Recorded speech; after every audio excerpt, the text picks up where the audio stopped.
5 تا واقعیت عجیب که مغزتو منفجر میکنه. اولی خیلی عجیبه. تو فضا، هیچکس صدای تو رو نمیشنوه. چون اونجا هوا نیست، پس صدا هم نمیتونه پخش بشه.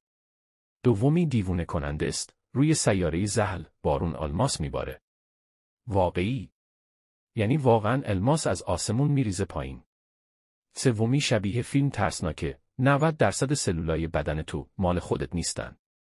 بیشترشون باکتری آن که دارن باهات زندگی میکنن. چهارمی از اعماق تاریکی میاد، تو عمق اقیانوس، موجودایی زندگی میکنن که هیچ وقت نور آفتابو ندیدن. و آخری. این یکی خیلی سنگینه، تو مریخ، یه کوه هست که از کل قاره آسیا بلندتره. واقعاً مریخ خودش یه سیاره ترسناک و عجیب غریبه. اگه از این واقعیت هم مغزت قلقلک رفت، پس جایی درستی اومدی. کانال مغز ترکون رو ساب کن، چون فکت بعدی قراره بهتر کنه.